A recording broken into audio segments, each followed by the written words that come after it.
Figure 1.1. Chemical substances and processes are essential for our existence, providing sustenance, keeping us clean and healthy, fabricating electronic devices, enabling transportation, and much more. Chapter Outline. 1.1. Chemistry in Context. 1.2. Phases and Classification of Matter.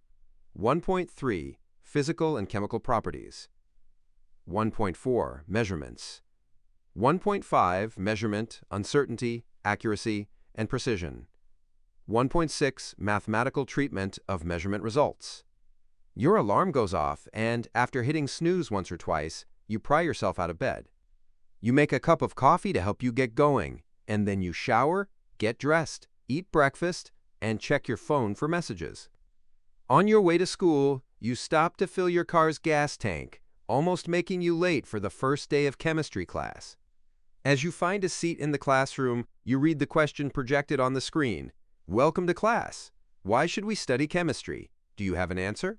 You may be studying chemistry because it fulfills an academic requirement, but if you consider your daily activities, you might find chemistry interesting for other reasons. Most everything you do and encounter during your day involves chemistry. Making coffee, cooking eggs, and toasting bread involve chemistry. The products you use, like soap and shampoo, the fabrics you wear, the electronics that keep you connected to your world, the gasoline that propels your car, all of these and more involve chemical substances and processes. Whether you are aware or not, chemistry is part of your everyday world. In this course, you will learn many of the essential principles underlying the chemistry of modern-day life. Learning objectives. By the end of this section, you will be able to outline the historical development of chemistry, provide examples of the importance of chemistry in everyday life, describe the scientific method, differentiate among hypotheses, theories, and laws, provide examples illustrating macroscopic, microscopic, and symbolic domains. Throughout human history, people have tried to convert matter into more useful forms. Our Stone Age ancestors chipped pieces of flint into useful tools and carved wood into statues and toys. These endeavors involved changing the shape of a substance without changing the substance itself. But as our knowledge increased, humans began to change the composition of the substances as well. Clay was converted into pottery, hides were cured to make garments, copper ores were transformed into copper tools and weapons, and grain was made into bread. Humans began to practice chemistry when they learned to control fire and use it to cook, make pottery, and smelt metals. Subsequently, they began to separate and use specific components of matter. A variety of drugs such as aloe, myrrh, and opium were isolated from plants. Dyes such as indigo and Tyrian purple were extracted from plant and animal matter.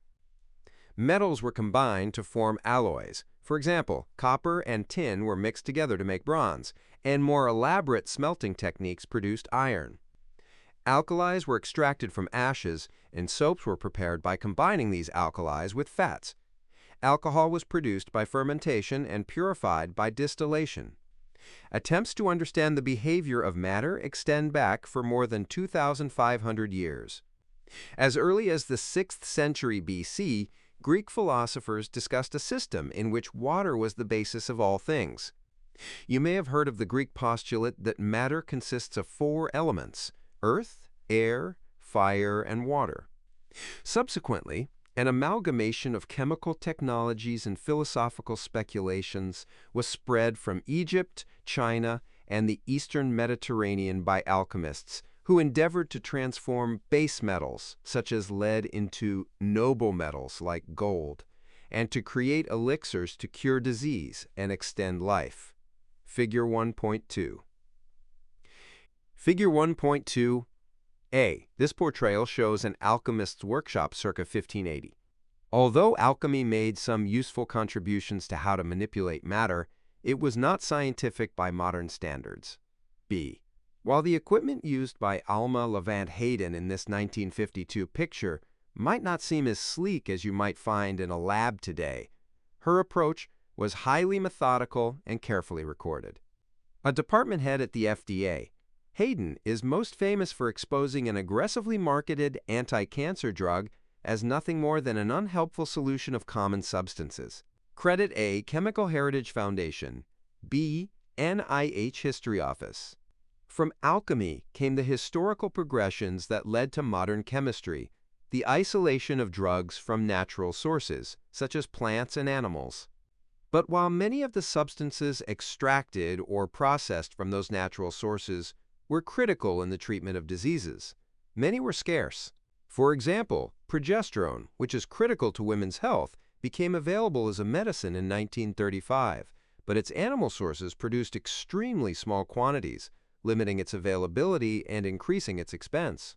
Likewise, in the 1940s, cortisone came into use to treat arthritis and other disorders and injuries, but it took a 36-step process to synthesize. Chemist Percy Lavon Julian turned to a more plentiful source, soybeans. Previously, Julian had developed a lab to isolate soy protein, which was used in firefighting among other applications. He focused on using the soy sterols, substances mostly used in plant membranes, and was able to quickly produce progesterone and later testosterone and other hormones. He later developed a process to do the same for cortisone and laid the groundwork for modern drug design. Since soybeans and similar plant sources were extremely plentiful, the drugs soon became widely available, saving many lives. Chemistry, the central science. Chemistry is sometimes referred to as the central science due to its interconnectedness with a vast array of other STEM disciplines. STEM stands for areas of study in the science, technology, engineering, and math fields. Chemistry and the language of chemists play vital roles in biology, medicine, materials science, forensics, environmental science, and many other fields. Figure 1.3.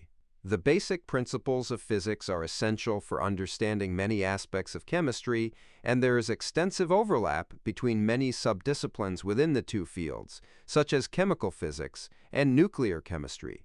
Mathematics, computer science, and information theory provide important tools that help us calculate, interpret, describe, and generally make sense of the chemical world.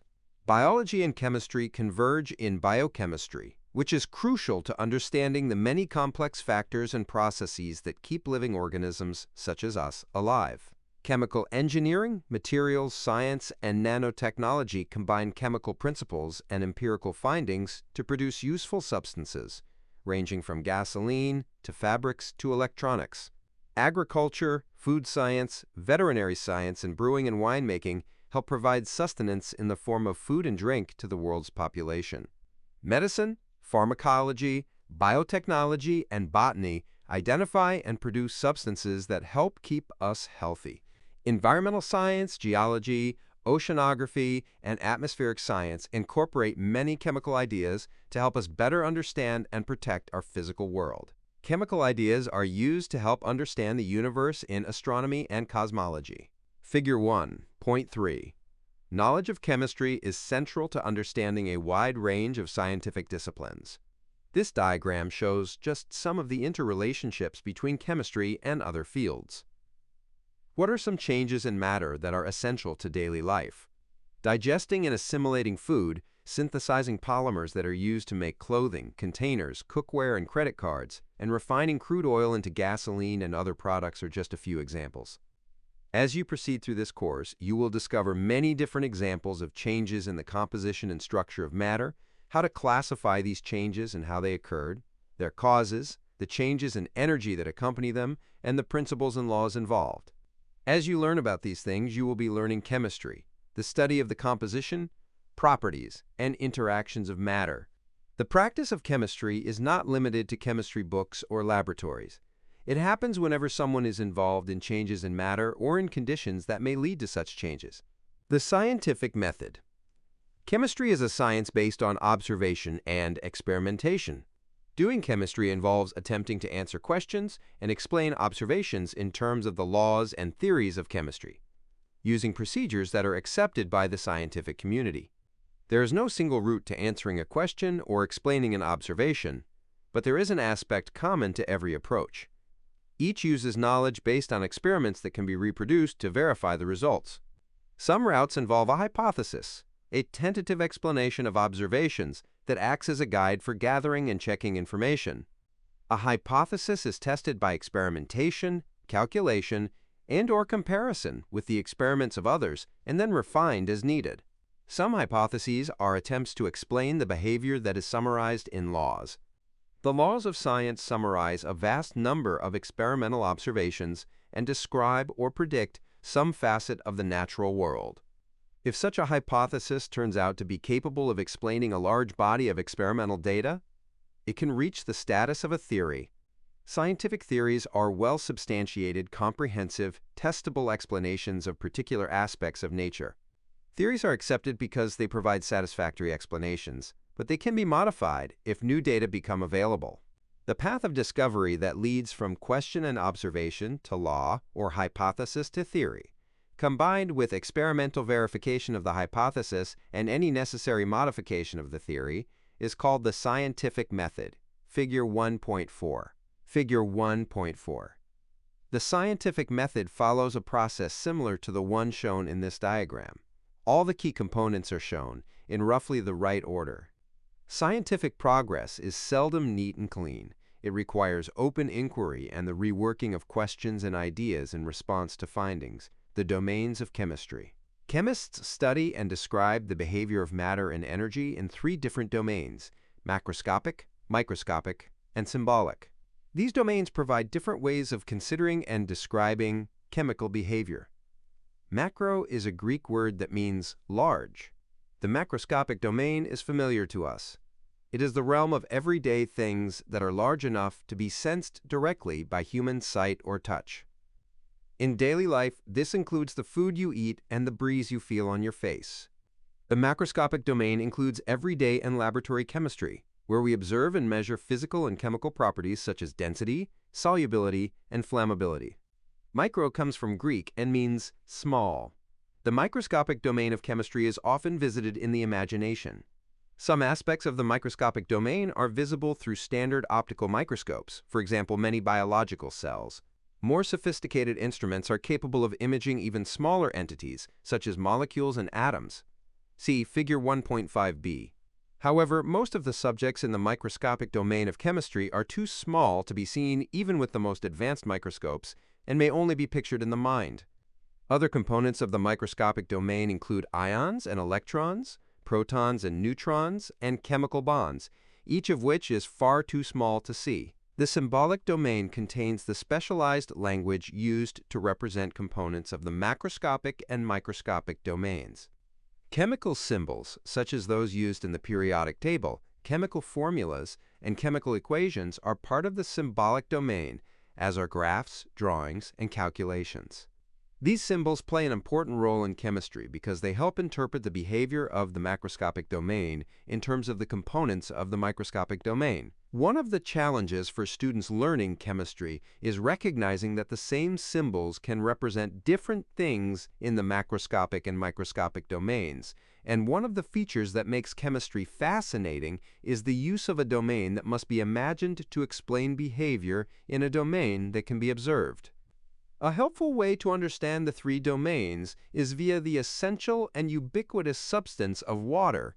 That water is a liquid at moderate temperatures, will freeze to form a solid at lower temperatures, and boil to form a gas at higher temperatures. Figure 1.5 are macroscopic observations.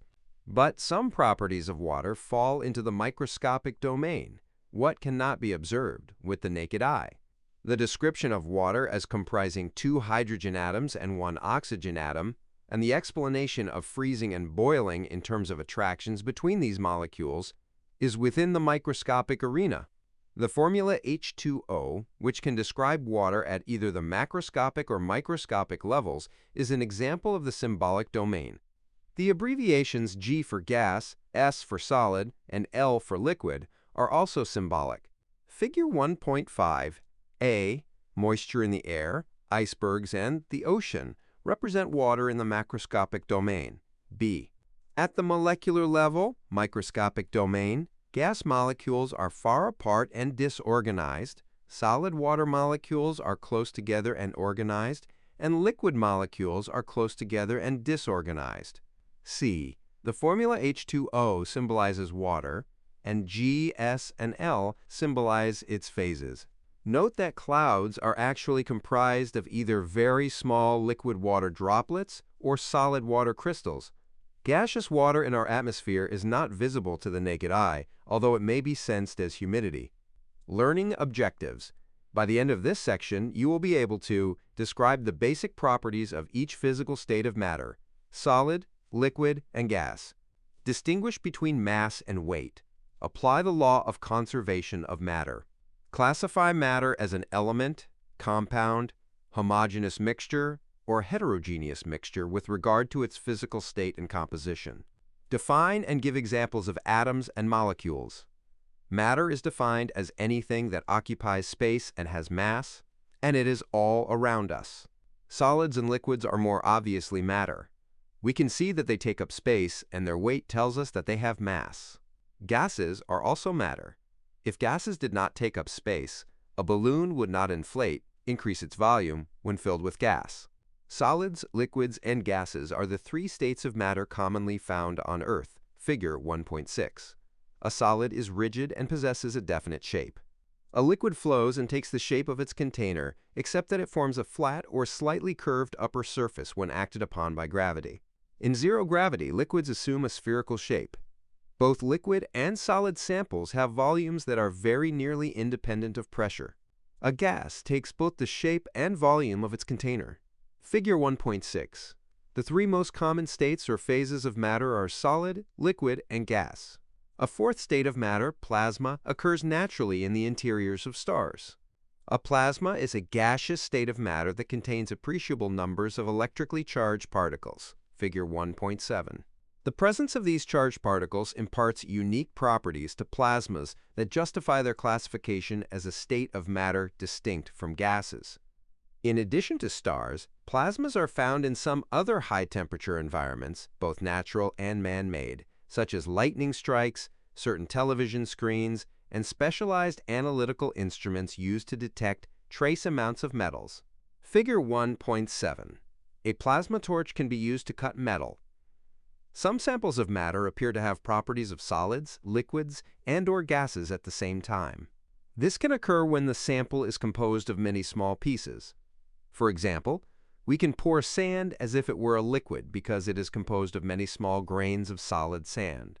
Matter can also have properties of more than one state when it is a mixture, such as with clouds.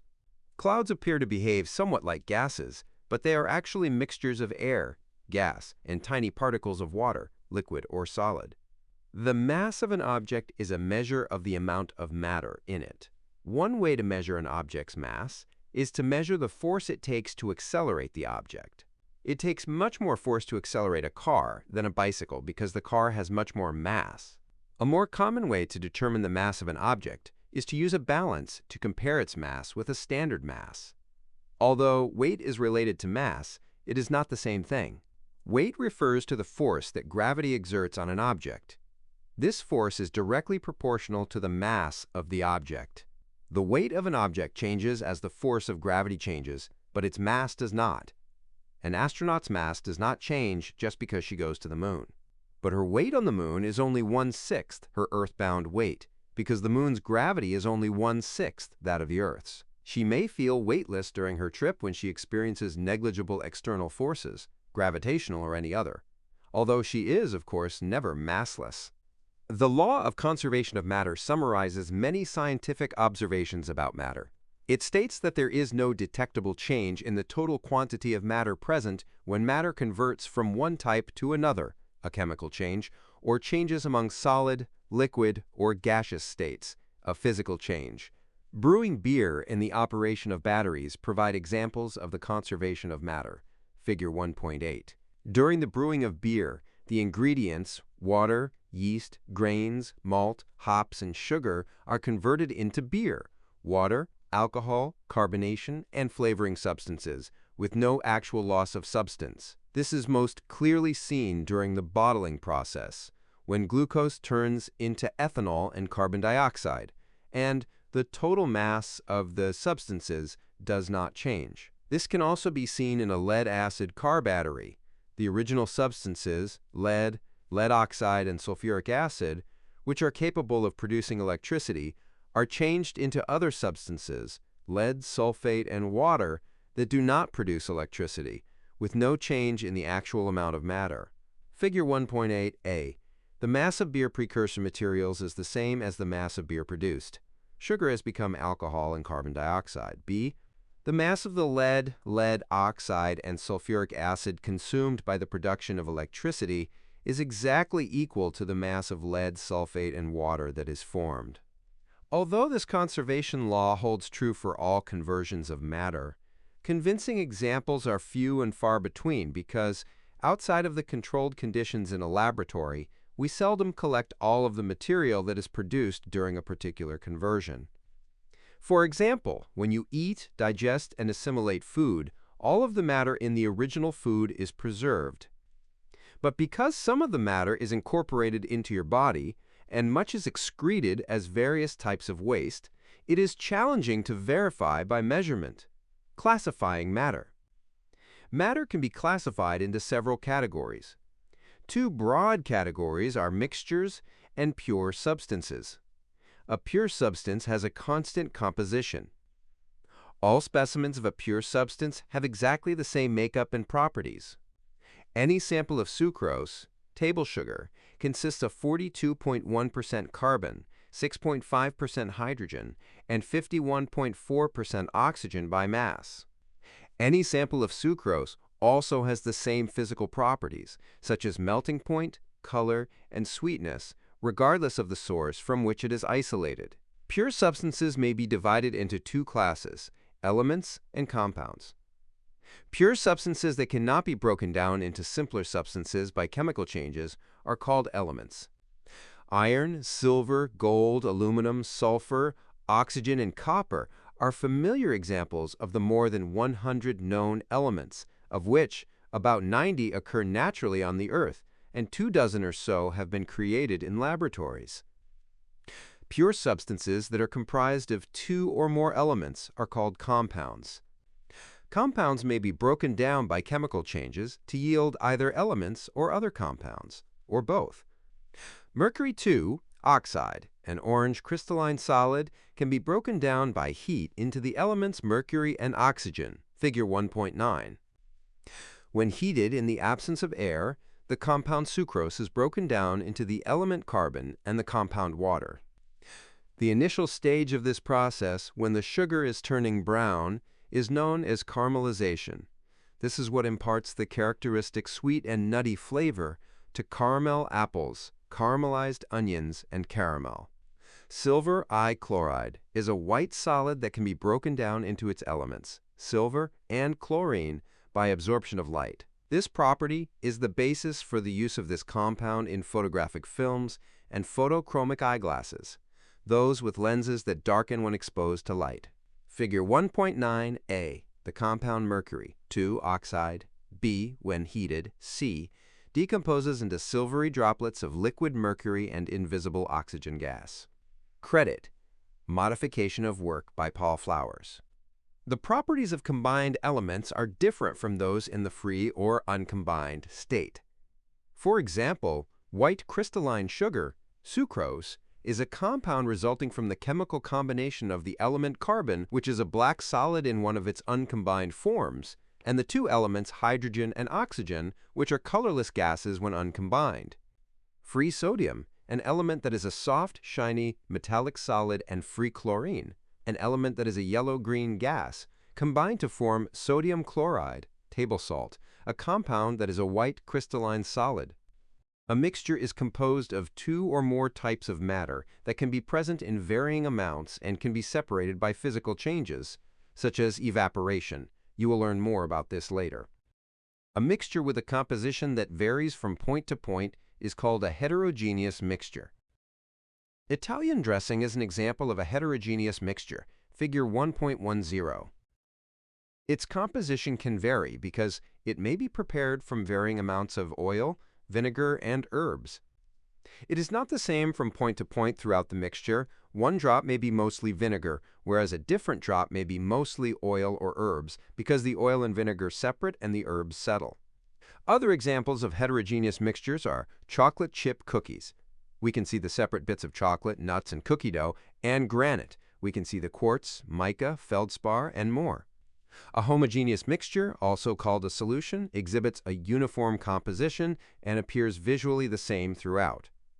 An example of a solution is a sports drink, consisting of water, sugar, coloring, flavoring, and electrolytes mixed together uniformly. Figure 1.10.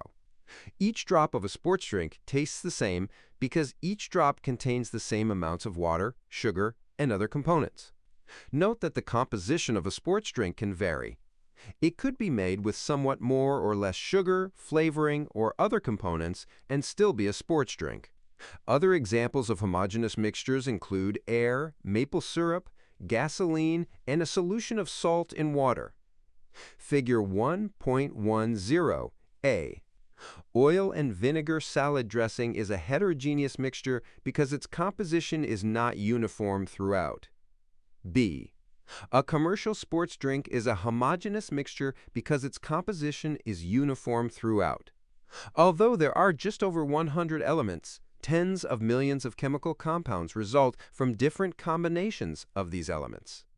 Each compound has a specific composition and possesses definite chemical and physical properties that distinguish it from all other compounds. And, of course, there are innumerable ways to combine elements and compounds to form different mixtures.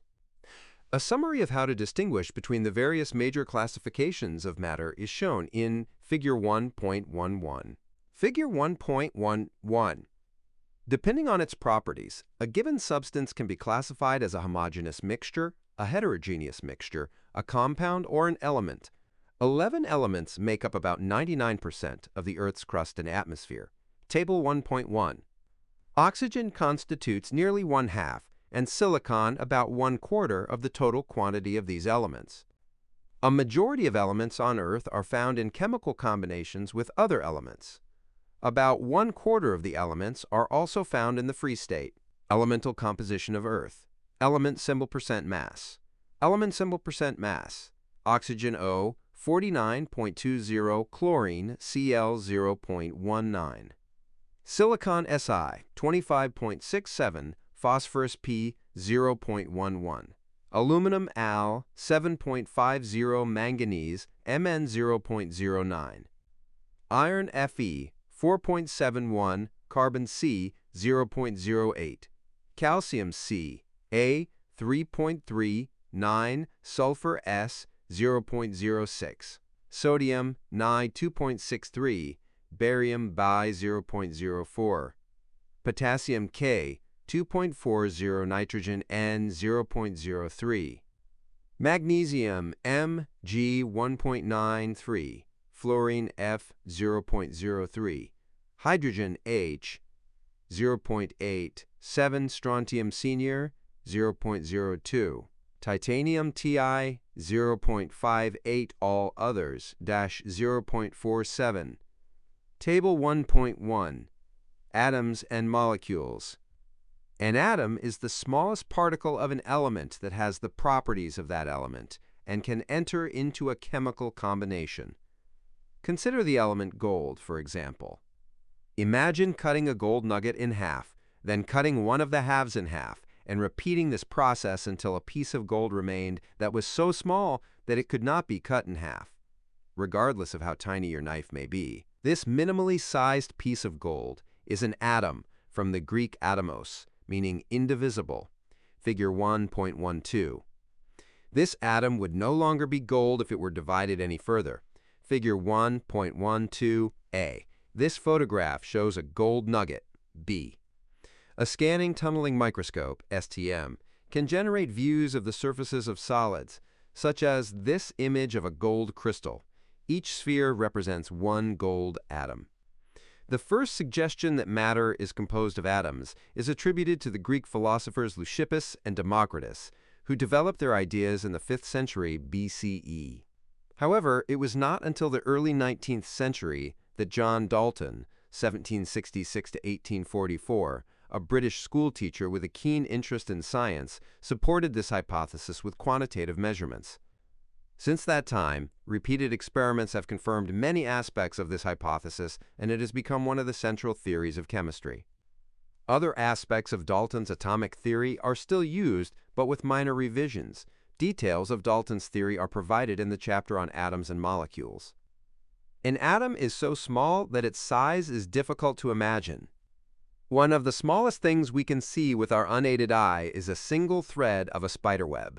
These strands are about 1/10,000th of a centimeter, 0.00001 centimeters in diameter. Although the cross-section of one strand is almost impossible to see without a microscope, it is huge on an atomic scale. A single carbon atom in the web has a diameter of about 0.000000015 centimeter, and it would take about 7,000 carbon atoms to span the diameter of the strand. To put this in perspective, if a carbon atom were the size of a dime, the cross-section of one strand would be larger than a football field, which would require about 150 million carbon atom dimes to cover it. Figure 1.13 shows increasingly close microscopic and atomic level views of ordinary cotton. Figure 1.13. These images provide an increasingly closer view. A cotton boll. B, a single cotton fiber viewed under an optical microscope, magnified 40 times. C, an image of a cotton fiber obtained with an electron microscope, much higher magnification than with the optical microscope. And D and E, atomic level models of the fiber. Spheres of different colors represent atoms of different elements. An atom is so light that its mass is also difficult to imagine. A billion lead atoms, 1 billion atoms, weigh about 3 times, 10⁻13 grams, a mass that is far too light to be weighed on even the world's most sensitive balances. It would require over 300 trillion lead atoms, 300 trillion or 3 times, 1014 to be weighed, and they would weigh only 0.000000001 gram. It is rare to find collections of individual atoms. Only a few elements, such as the gases helium, neon, and argon, consist of a collection of individual atoms that move about independently of one another. Other elements, such as the gases hydrogen, nitrogen, oxygen, and chlorine, are composed of units that consist of pairs of atoms. Figure 1.14. One form of the element phosphorus consists of units composed of 4 phosphorus atoms. The element sulfur exists in various forms, one of which consists of units composed of 8 sulfur atoms. These units are called molecules. A molecule consists of 2 or more atoms joined by strong forces called chemical bonds. The atoms in a molecule move around as a unit, much like the cans of soda in a six-pack or a bunch of keys joined together on a single key ring.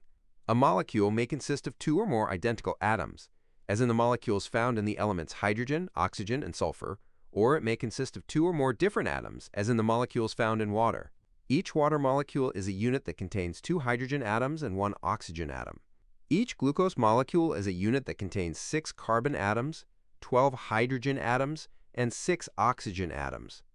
Like atoms, molecules are incredibly small and light. If an ordinary glass of water were enlarged to the size of the Earth, the water molecules inside it would be about the size of golf balls.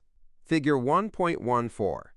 The elements hydrogen, oxygen, phosphorus, and sulfur form molecules consisting of 2 or more atoms of the same element.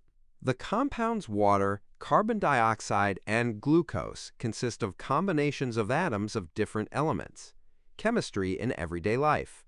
Decomposition of water/production of hydrogen. Water consists of the elements hydrogen and oxygen combined in a 2-to-1 ratio. Water can be broken down into hydrogen and oxygen gases by the addition of energy. One way to do this is with a battery or power supply, as shown in Figure 1.15. Figure 1.15. The decomposition of water is shown at the macroscopic, microscopic, and symbolic levels. The battery provides an electric current, microscopic, that decomposes water. At the macroscopic level, the liquid separates into the gases hydrogen on the left and oxygen on the right. Symbolically, this change is presented by showing how liquid H2O separates into H2 and O2 gases.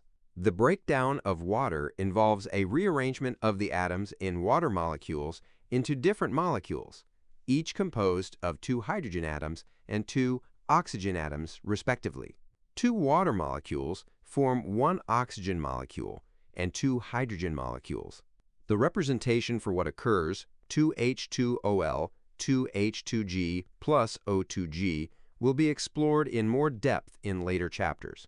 The two gases produced have distinctly different properties. Oxygen is not flammable but is required for combustion of a fuel, and hydrogen is highly flammable and a potent energy source. How might this knowledge be applied in our world? One application involves research into more fuel-efficient transportation. Fuel cell vehicles, FCV, run on hydrogen instead of gasoline, figure 1.16. They are more efficient than vehicles with internal combustion engines, are non-polluting, and reduce greenhouse gas emissions, making us less dependent on fossil fuels. FCVs are not yet economically viable, however, and current hydrogen production depends on natural gas. If we can develop a process to economically decompose water or produce hydrogen in another environmentally sound way, FCVs may be the way of the future. Figure 1.16. A fuel cell generates electrical energy from hydrogen and oxygen via an electrochemical process and produces only water as the waste product. Chemistry in everyday life. Chemistry of cell phones. Imagine how different your life would be without cell phones. Figure 1.17, and other smart devices. Cell phones are made from numerous chemical substances, which are extracted, refined, purified, and assembled using an extensive and in-depth understanding of chemical principles. About 30% of the elements that are found in nature are found within a typical smartphone. The case/body/frame consists of a combination of sturdy, durable polymers composed primarily of carbon, hydrogen, oxygen, and nitrogen, acrylonitrile butadiene styrene, ABS, and polycarbonate thermoplastics, and light, strong, structural metals, such as aluminum, magnesium, and iron.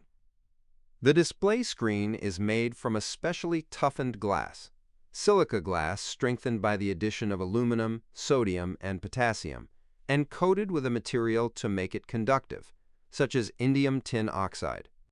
The circuit board uses a semiconductor material, usually silicon, commonly used metals like copper, tin, silver, and gold, and more unfamiliar elements such as yttrium, praseodymium, and gadolinium. The battery relies upon lithium ions and a variety of other materials, including iron, cobalt, copper, polyethylene oxide, and polyacrylonitrile. Figure 1.17.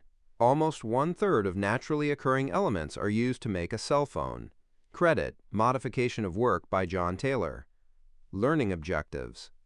By the end of this section, you will be able to identify properties of and changes in matter as physical or chemical, identify properties of matter as extensive or intensive. The characteristics that distinguish one substance from another are called properties. A physical property is a characteristic of matter that is not associated with a change in its chemical composition. Familiar examples of physical properties include density, color, hardness, melting and boiling points, and electrical conductivity.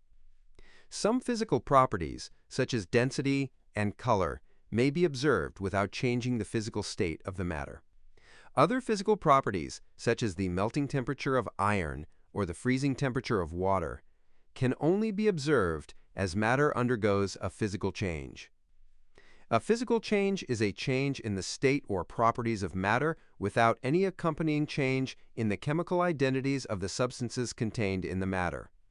Physical changes are observed when wax melts, when sugar dissolves in coffee, and when steam condenses into liquid water, figure 1.18. Other examples of physical changes include magnetizing and demagnetizing metals, as is done with common anti-theft security tags, and grinding solids into powders, which can sometimes yield noticeable changes in color. In each of these examples, there is a change in the physical state, form, or properties of the substance, but no change in its chemical composition. Figure 1.18a. Wax undergoes a physical change when solid wax is heated and forms liquid wax. B. Steam condensing inside a cooking pot is a physical change, as water vapor is changed into liquid water. The ability to change from one type of matter into another, or the inability to change, is a chemical property. Examples of chemical properties include flammability, toxicity, acidity, and many other types of reactivity. Iron, for example, combines with oxygen in the presence of water to form rust. Chromium does not oxidize, figure 1.19. Nitroglycerin is very dangerous because it explodes easily. Neon poses almost no hazard because it is very unreactive. Figure 1.19a. One of the chemical properties of iron is that it rusts. B. One of the chemical properties of chromium is that it does not. A chemical change always produces one or more types of matter that differ from the matter present before the change. The formation of rust is a chemical change, because rust is a different kind of matter than the iron, oxygen, and water present before the rust formed. The explosion of nitroglycerin is a chemical change because the gases produced are very different kinds of matter from the original substance. Other examples of chemical changes include reactions that are performed in a lab, such as copper reacting with nitric acid, all forms of combustion, burning, and food being cooked, digested, or rotting, figure 1.20. Figure 1.20. Copper and nitric acid undergo a chemical change to form copper nitrate and brown gaseous nitrogen dioxide. B. During the combustion of a match, cellulose in the match and oxygen from the air undergo a chemical change to form carbon dioxide and water vapor. C. Cooking red meat causes a number of chemical changes, including the oxidation of iron in myoglobin that results in the familiar red to brown color change. D. A banana turning brown is a chemical change as new, darker, and less tasty substances form. Properties of matter fall into one of two categories. If the property depends on the amount of matter present, it is an extensive property. The mass and volume of a substance are examples of extensive properties. For instance, a gallon of milk has a larger mass than a cup of milk. The value of an extensive property is directly proportional to the amount of matter in question. If the property of a sample of matter does not depend on the amount of matter present, it is an intensive property. Temperature is an example of an intensive property. If the gallon and cup of milk are each at 20 degrees Celsius, room temperature, when they are combined, the temperature remains at 20 degrees Celsius. As another example, consider the distinct but related properties of heat and temperature. A drop of hot cooking oil spattered on your arm causes brief, minor discomfort, whereas a pot of hot oil yields severe burns. Both the drop and the pot of oil are at the same temperature, an intensive property. But the pot clearly contains much more heat, extensive property.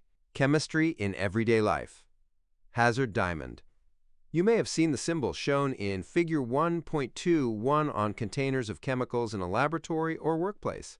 Sometimes called a fire diamond or hazard diamond, this chemical hazard diamond provides valuable information that briefly summarizes the various dangers of which to be aware when working with a particular substance. Figure 1.21. The National Fire Protection Agency NFPA hazard diamond summarizes the major hazards of a chemical substance. The National Fire Protection Agency NFPA 704 Hazard Identification System was developed by NFPA to provide safety information about certain substances. The system details flammability, reactivity, health, and other hazards. Within the overall diamond symbol, the top, red diamond, specifies the level of fire hazard, temperature range for flashpoint. The blue left diamond indicates the level of health hazard. The yellow right diamond describes reactivity hazards, such as how readily the substance will undergo detonation or a violent chemical change. The white bottom diamond points out special hazards, such as if it is an oxidizer, which allows the substance to burn in the absence of air/oxygen, undergoes an unusual or dangerous reaction with water, is corrosive, acidic, alkaline, a biological hazard, radioactive, and so on. Each hazard is rated on a scale from 0 to 4, with 0 being no hazard and 4 being extremely hazardous. While many elements differ dramatically in their chemical and physical properties, some elements have similar properties. For example, many elements conduct heat and electricity well, whereas others are poor conductors. These properties can be used to sort the elements into three classes: metals, elements that conduct well; nonmetals, elements that conduct poorly; and metalloids, elements that have intermediate conductivities. The periodic table is a table of elements that places elements with similar properties close together. Figure 1.22. You will learn more about the periodic table as you continue your study of chemistry. Figure 1.22. The periodic table shows how elements may be grouped according to certain similar properties. Note the background color denotes whether an element is a metal, metalloid, or nonmetal, whereas the element symbol color indicates whether it is a solid, liquid, or gas. Learning objectives. By the end of this section, you will be able to explain the process of measurement, identify the three basic parts of a quantity, describe the properties and units of length, mass, volume, density, temperature, and time, perform basic unit calculations and conversions in the metric and other unit systems. Measurements provide much of the information that informs the hypotheses, theories, and laws describing the behavior of matter and energy in both the macroscopic and microscopic domains of chemistry. Every measurement provides three kinds of information: the size or magnitude of the measurement, a number, a standard of comparison for the measurement, a unit, and an indication of the uncertainty of the measurement. While the number and unit are explicitly represented when a quantity is written, the uncertainty is an aspect of the measurement result that is more implicitly represented and will be discussed later. The number in the measurement can be represented in different ways, including decimal form and scientific notation. Scientific notation is also known as exponential notation. A review of this topic can be found in Appendix B. For example, the maximum takeoff weight of a Boeing 777-200ER airliner is 298,000 kilograms, which can also be written as 2.98 times 105 kilogram. The mass of the average mosquito is about 0.00000025 kilograms, which can be written as 2.5 times 10⁻⁶ kilogram. Units such as liters, pounds, and centimeters are standards of comparison for measurements. A 2-liter bottle of a soft drink contains a volume of beverage that is twice that of the accepted volume of 1 liter. The meat used to prepare a 0.25-pound hamburger weighs 1/4 as much as the accepted weight of 1 pound. Without units, a number can be meaningless, confusing, or possibly life-threatening. Suppose a doctor prescribes phenobarbital to control a patient's seizures and states a dosage of 100 without specifying units. Not only will this be confusing to the medical professional giving the dose, but the consequences can be dire. 100 milligrams given 3 times per day can be effective as an anticonvulsant, but a single dose of 100 grams is more than 10 times the lethal amount. The measurement units for 7 fundamental properties, base units, are listed in Table 1.2. The standards for these units are fixed by international agreement, and they are called the International System of Units, or SI units, from the French, Les Systèmes Internationaux d'Unités. SI units have been used by the United States National Institute of Standards and Technology, NIST, since 1964. Units for other properties may be derived from these 7 base units of the SI system. Property measured name of unit, symbol of unit. Length meter m, mass kilogram times second s, temperature Kelvin K, electric current ampere A, amount of substance mole, luminous intensity candela C, D. Table 1.2. Everyday measurement units are often defined as fractions or multiples of other units. Milk is commonly packaged in containers of 1 gallon, 4 quarts, 1 quart, 0.25 gallon, and 1 pint, 0.5 quart. This same approach is used with SI units, but these fractions or multiples are always powers of 10. Fractional or multiple SI units are named using a prefix and the name of the base unit. For example, a length of 1,000 meters is also called a kilometer because the prefix kilo means 1,000, which in scientific notation is 103. 1 kilometer equals 1,000 meters equals 103 meters. The prefixes used and the powers to which 10 are raised are listed in Table 1.3 SI base units. The initial units of the metric system, which eventually evolved into the SI system, were established in France during the French Revolution. The original standards for the meter and the kilogram were adopted there in 1799 and eventually by other countries. This section introduces 4 of the SI base units commonly used in chemistry. Other SI units will be introduced in subsequent chapters. Length. The standard unit of length in both the SI and original metric systems is the meter m. A meter was originally specified as 1/10,000,000th of the distance from the North Pole to the equator. It is now defined as the distance light in a vacuum travels in 1/299,792,458th of a second. A meter is about 3 inches longer than a yard, figure 1.23. 1 meter is about 39.37 inches, or 1.094 yards. Longer distances are often reported in kilometers. 1 kilometer equals 1,000 meters equals 103 meters, whereas shorter distances can be reported in centimeters. 1 centimeter equals 0.01 meters equals 10 minus 2 meters, or millimeters. 1 millimeter equals 0.001 meters equals 10 minus 3 meters. Figure 1.23, the relative lengths of 1 meters, 1 yard, 1 centimeter, and 1 in, are shown, not actual size, as well as comparisons of 2.54 centimeters and 1 in, and of 1 meter and 1.094 yards, mass. The standard unit of mass in the SI system is the kilogram. The kilogram was previously defined by the International Union of Pure and Applied Chemistry, IUPAC, as the mass of a specific reference object. This object was originally 1 liter of pure water, and more recently it was a metal cylinder made from a platinum-iridium alloy with a height and diameter of 39 millimeters, figure 1.24.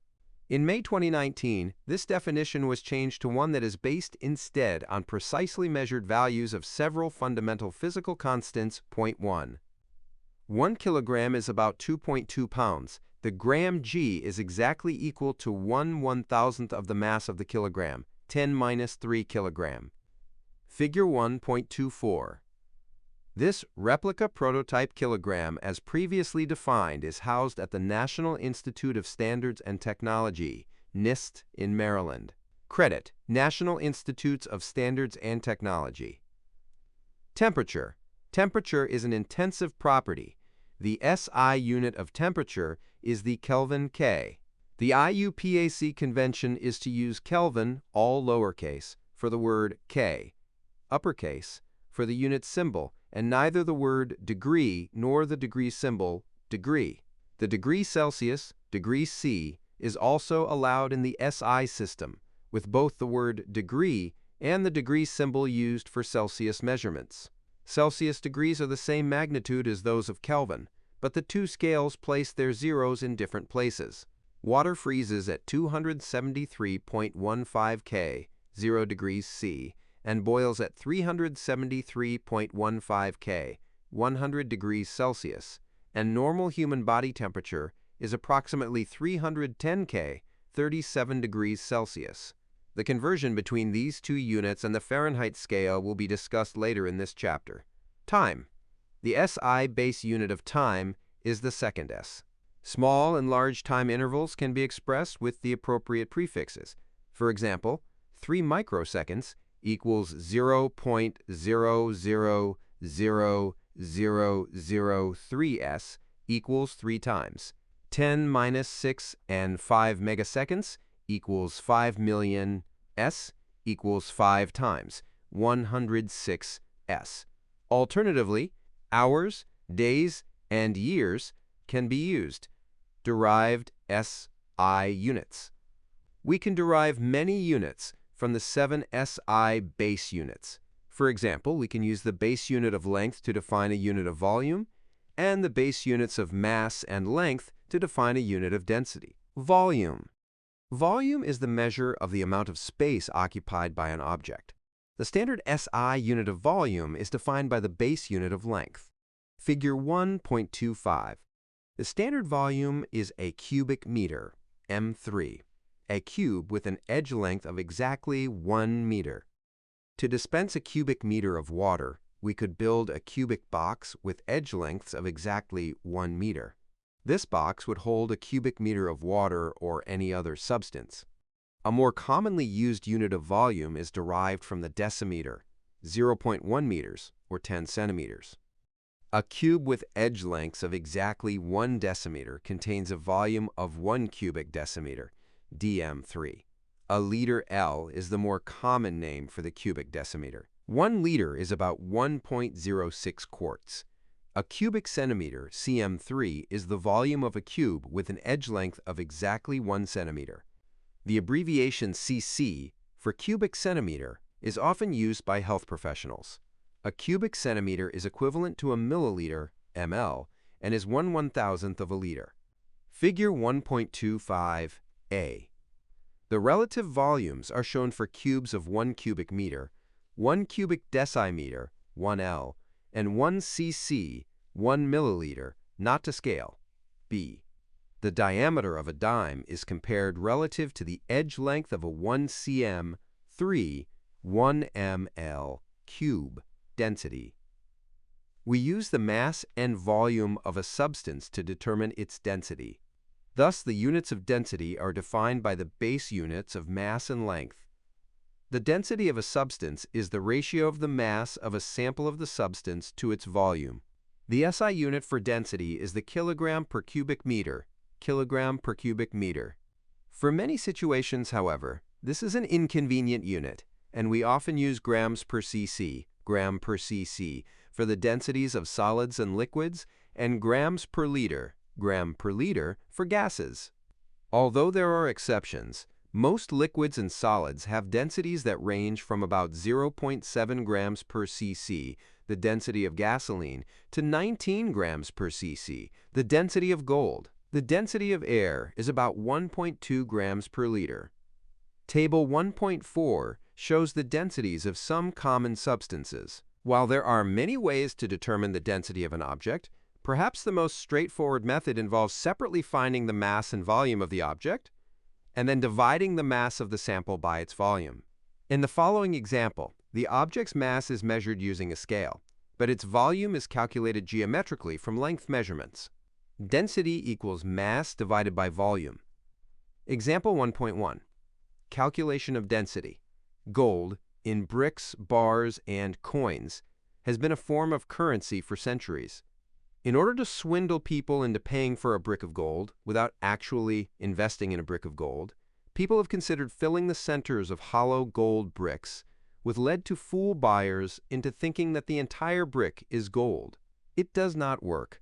Lead is a dense substance, but its density is not as great as that of gold, 19.3 grams per cc. What is the density of lead if a cube of lead has an edge length of 2.00 centimeters and a mass of 90.7 grams? Solution. The density of a substance can be calculated by dividing its mass by its volume. The volume of a cube is calculated by cubing the edge length. Volume of lead cube equals 2.00 centimeters times 2.00 centimeters times 2.00 centimeters equals 8.00 cc. Density equals mass volume equals 90.7 grams, 8.00 cc equals 11.3 grams per cc. We will discuss the reason for rounding to the first decimal place in the next section. Check your learning. A. To 3 decimal places, what is the volume of a cube, cm3, with an edge length of 0.843 centimeters? B. If the cube, in part A, is copper and has a mass of 5.34 grams, what is the density of copper to 2 decimal places? Answer. A. 0.599 cc. B. 8.91 grams per cc. Example 1.2. Using displacement of water to determine density. This exercise uses a simulation to illustrate an alternative approach to the determination of density that involves measuring the object's volume via displacement of water. Use the simulator to determine the densities iron and wood. Solution. Click the Turn Fluid into Water button in the simulator to adjust the density of liquid in the beaker to 1.00 grams per milliliter. Remove the red block from the beaker and note the volume of water is 25.5 milliliters. Select the iron sample by clicking Iron in the table of materials at the bottom of the screen. Place the iron block on the balance pan and observe its mass is 31.48 grams. Transfer the iron block to the beaker and notice that it sinks, displacing a volume of water equal to its own volume and causing the water level to rise to 29.5 milliliters. The volume of the iron block is, therefore, Viron equals 29.5 milliliters minus 25.5 milliliters equals 4.0 milliliters. The density of the iron is then calculated to be density equals mass volume equals 31.48 grams, 4.0 milliliters equals 7.9 grams per milliliter. Remove the iron block from the beaker, change the block material to wood, and then repeat the mass and volume measurements. Unlike iron, the wood block does not sink in the water, but instead floats on the water's surface. To measure its volume, drag it beneath the water's surface so that it is fully submerged. Density equals mass volume equals 1.9, 5 grams, 3.0 milliliters equals 0.6, 5 grams per milliliter. Note: the sink versus float behavior illustrated in this example demonstrates the property of buoyancy. See end of chapter, exercise 1.42 and exercise 1.43. Check your learning. Following the water displacement approach, use the simulator to measure the density of the foam sample. Answer: 0.230 grams per milliliter. Learning objectives. By the end of this section, you will be able to define accuracy and precision, distinguish exact and uncertain numbers, correctly represent uncertainty in quantities using significant figures, apply proper rounding rules to computed quantities. Counting is the only type of measurement that is free from uncertainty, provided the number of objects being counted does not change while the counting process is underway. The result of such a counting measurement is an example of an exact number. By counting the eggs in a carton, one can determine exactly how many eggs the carton contains. The numbers of defined quantities are also exact. By definition, 1 foot is exactly 12 inches, 1 inch is exactly 2.54 centimeters, and 1 gram is exactly 0.001 kilogram. Quantities derived from measurements other than counting, however, are uncertain to varying extents due to practical limitations of the measurement process used. Significant figures in measurement. The numbers of measured quantities, unlike defined or directly counted quantities, are not exact. To measure the volume of liquid in a graduated cylinder, you should make a reading at the bottom of the meniscus, the lowest point on the curved surface of the liquid. Figure 1.26.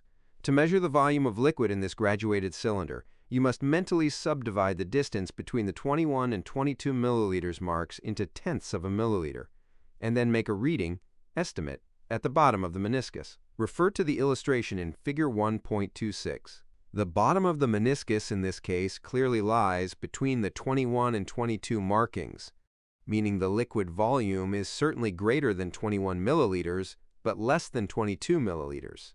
The meniscus appears to be a bit closer to the 22 milliliter mark than to the 21 ml mark, and so a reasonable estimate of the liquid's volume would be 21.6 milliliters.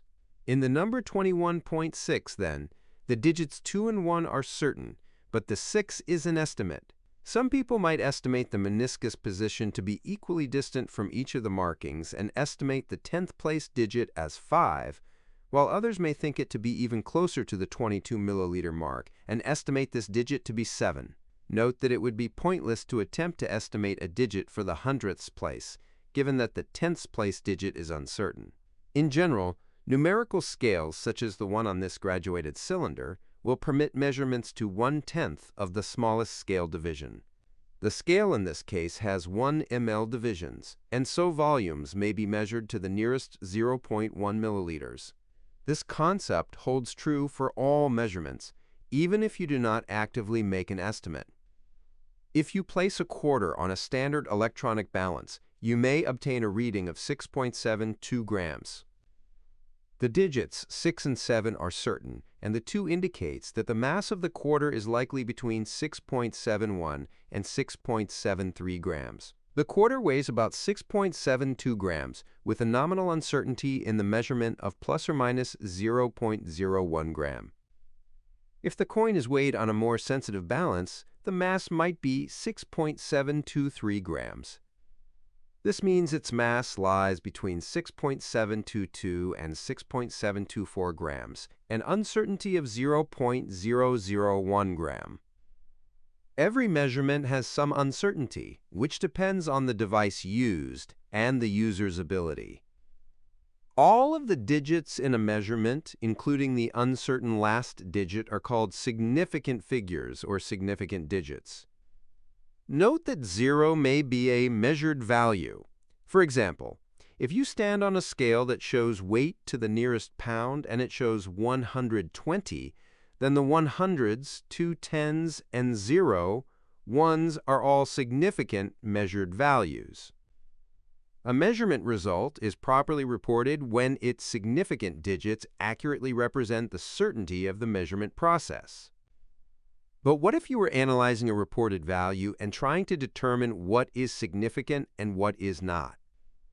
Well, for starters, all non-zero digits are significant, and it is only zeros that require some thought. We will use the terms leading, trailing, and captive for the zeros, and we'll consider how to deal with them. Starting with the first non-zero digit on the left, count this digit and all remaining digits to the right. This is the number of significant figures in the measurement unless the last digit is a trailing zero lying to the left of the decimal point. Captive zeros result from measurement and are therefore always significant. Leading zeros, however, are never significant. They merely tell us where the decimal point is located. The leading zeros in this example are not significant. We could use exponential notation, as described in Appendix B, and express the number as 8.32407 times 10 minus 3.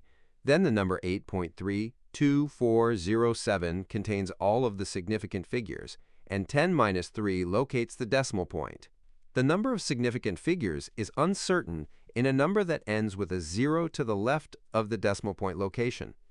The zeros in the measurement 1,300 grams could be significant, or they could simply indicate where the decimal point is located. The ambiguity can be resolved with the use of exponential notation.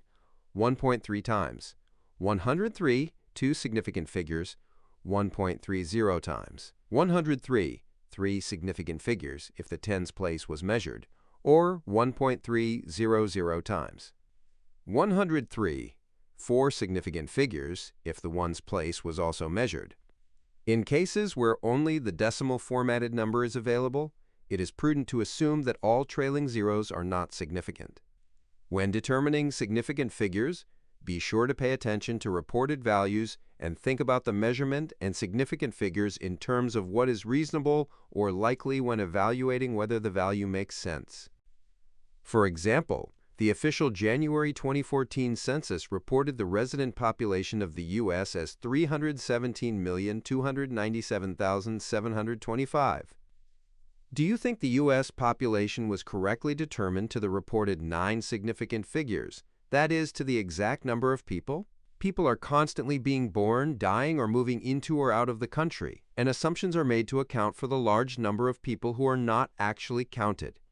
Because of these uncertainties, it might be more reasonable to expect that we know the population to within perhaps 1 million or so, in which case the population should be reported as 3.17 times.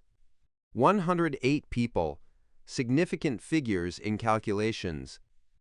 A second important principle of uncertainty is that results calculated from a measurement are at least as uncertain as the measurement itself. Take the uncertainty in measurements into account to avoid misrepresenting the uncertainty in calculated results. One way to do this is to report the result of a calculation with the correct number of significant figures, which is determined by the following 3 rules for rounding numbers. When adding or subtracting numbers, round the result to the same number of decimal places as the number with the least number of decimal places, the least certain value in terms of addition and subtraction.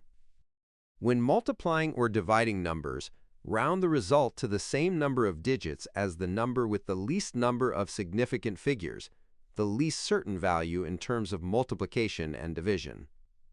If the digit to be dropped, the one immediately to the right of the digit to be retained is less than 5, round down, and leave the retained digit unchanged. If it is more than 5, round up and increase the retained digit by 1. If the dropped digit is 5, and it's either the last digit in the number or it's followed only by zeros, round up or down, whichever yields an even value for the retained digit. If any non-zero digits follow the dropped 5, round up. The last part of this rule may strike you as a bit odd, but it's based on reliable statistics and is aimed at avoiding any bias when dropping the digit 5, since it is equally close to both possible values of the retained digit. The following examples illustrate the application of this rule in rounding a few different numbers to 3 significant figures.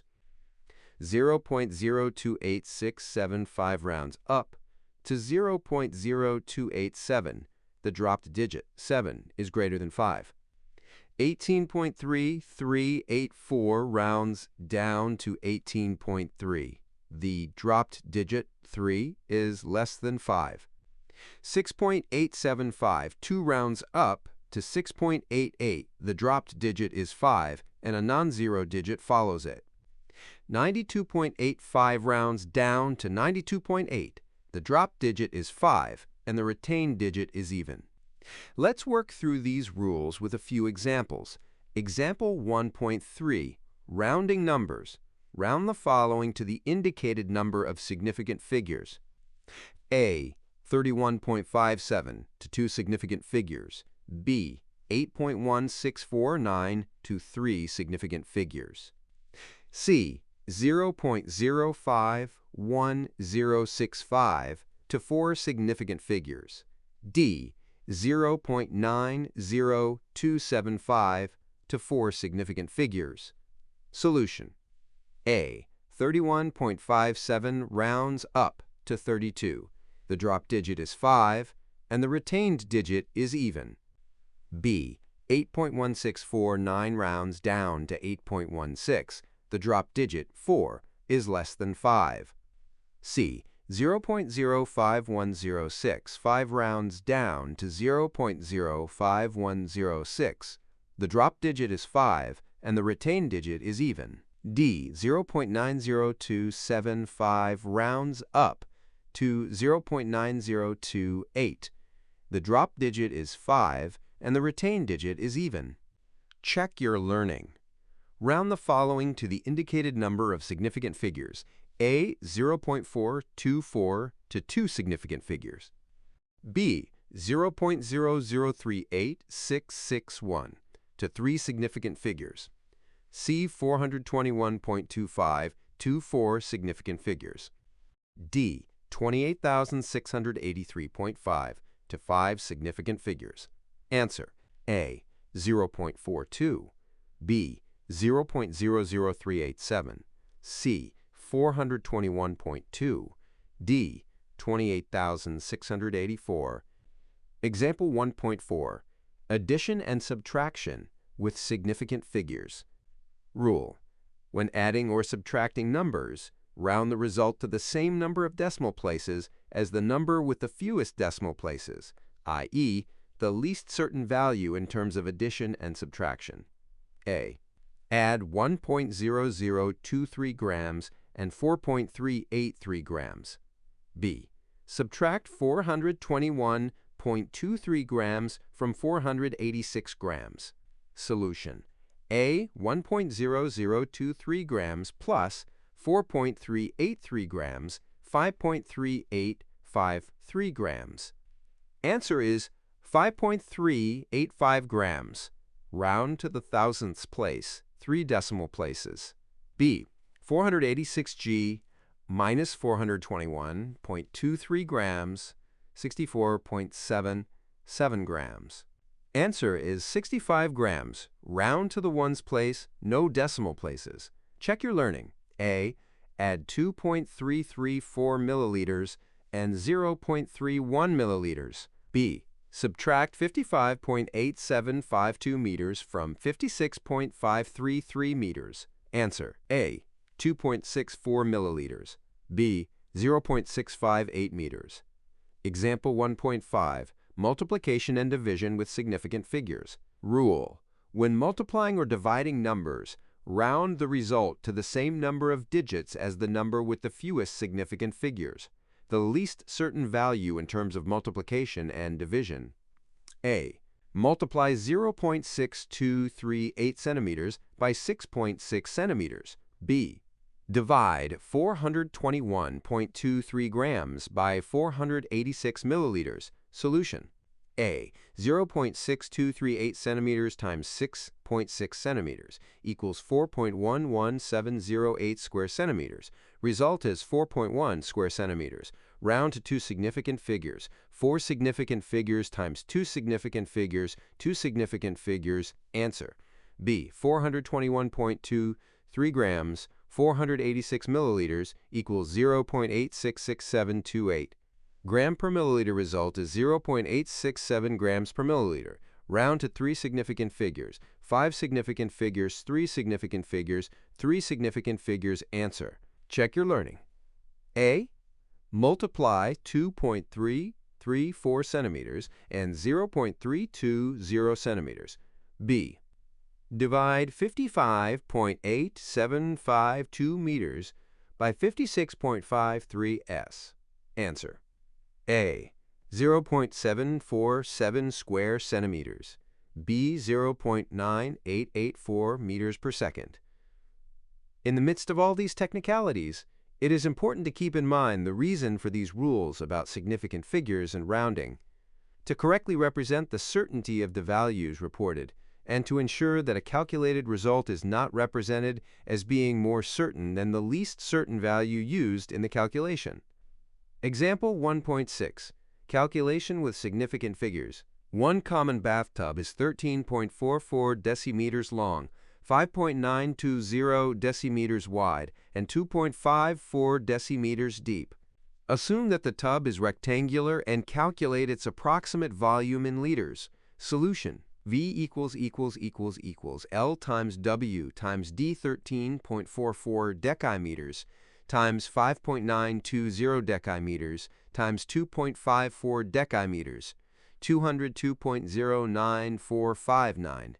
DM3, value from calculator, 202 cubic decimeters, or 202 L. Answer rounded to 3 significant figures. Check your learning. What is the density of a liquid with a mass of 31.1415 grams and a volume of 30.13 cc? Answer: 1.034 grams per milliliter. Example 1.7. Experimental determination of density using water displacement. A piece of rebar is weighed and then submerged in a graduated cylinder partially filled with water, with results as shown. A. Use these values to determine the density of this piece of rebar. B. Rebar is mostly iron. Does your result in A support this statement? How? Solution: the volume of the piece of rebar is equal to the volume of the water displaced. Volume equals 22.4 milliliters minus 13.5 milliliters equals 8.9 milliliters equals 8.9 cc. Rounded to the nearest 0.1 milliliters per the rule for addition and subtraction.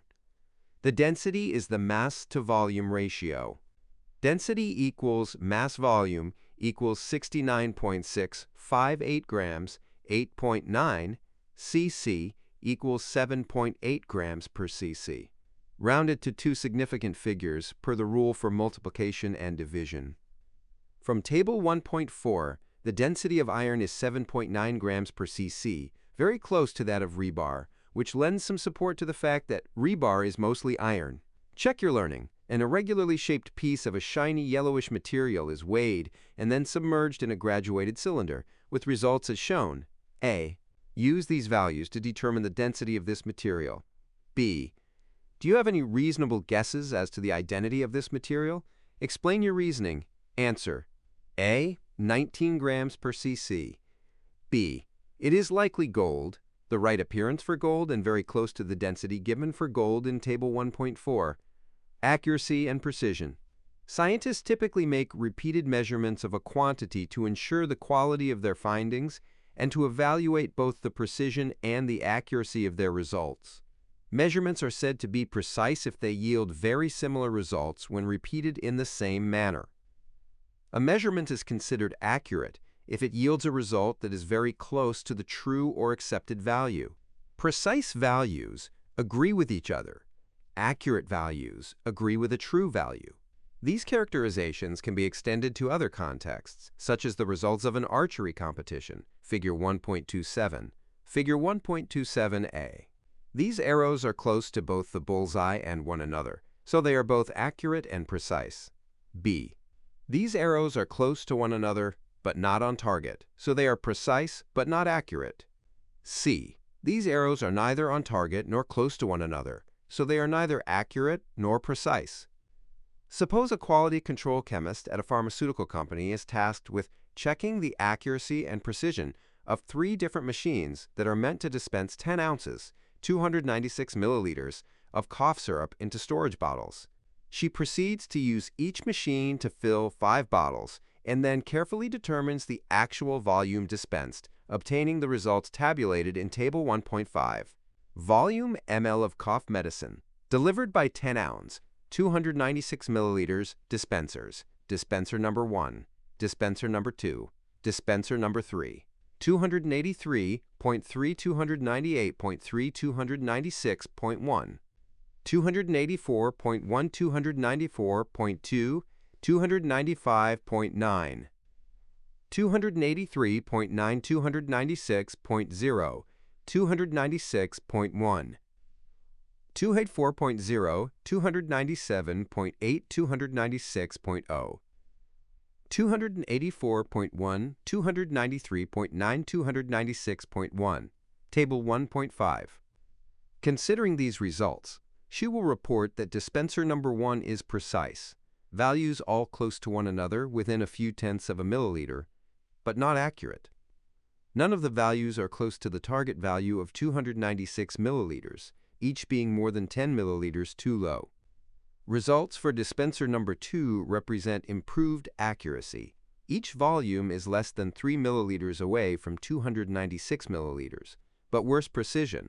Volumes vary by more than 4 milliliters. Finally, she can report that dispenser number 3 is working well, dispensing cough syrup both accurately, all volumes within 0.1 milliliters of the target volume, and precisely, volumes differing from each other by no more than 0.2 milliliters. Learning objectives.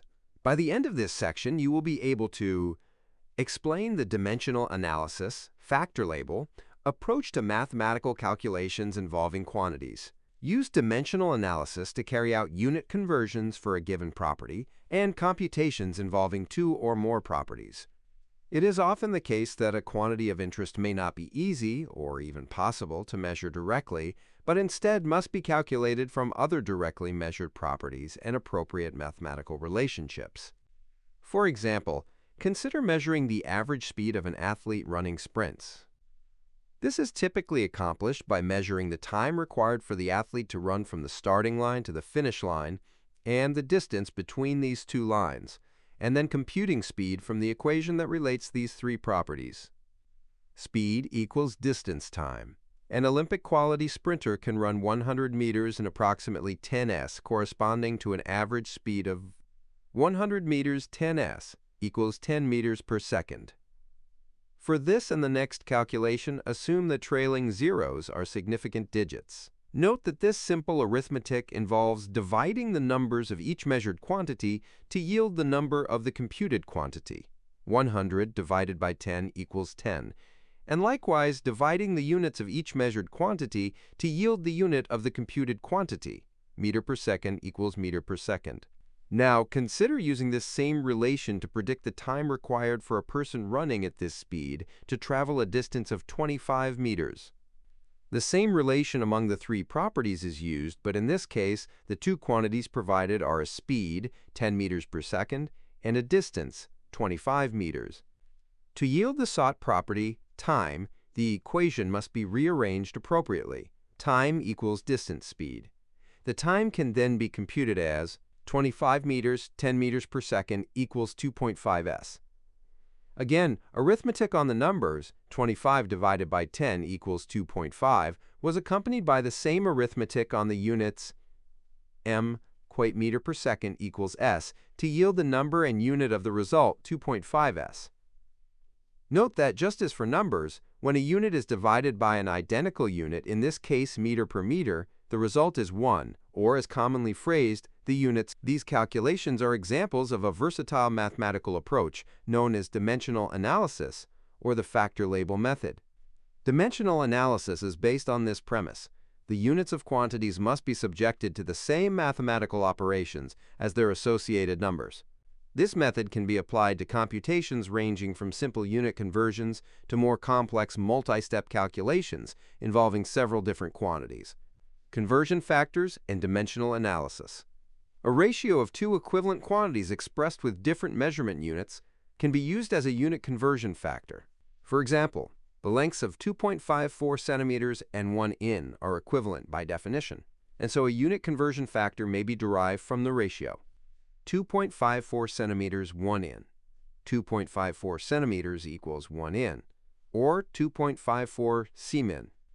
Several other commonly used conversion factors are given in Table 1.6. Common conversion factors. Length, volume, mass. 1 meter equals 1.0936 yards. 1 L equals 1.0567 quarts.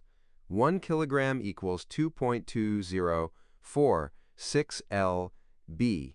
1 in equals 2.54 centimeters exact. 1 quart equals 0.9463 L. 1 pound equals 453.59 grams. 1 kilometer equals 0.6217 miles. 1 cubic foot equals 28.317 L1. Avoirdupois ounce equals 28.349 grams. 1 mi equals 1609.3 meters. 1 tablespoon equals 14.787 milliliters. 1 troy ounce equals 31.10. When a quantity, such as distance in inches, is multiplied by an appropriate unit conversion factor, the quantity is converted to an equivalent value with different units, such as distance in centimeters. For example, a basketball player's vertical jump of 34 inches can be converted to centimeters by 34 inches times 2.54 centimeters 1 inch equals 86 centimeters.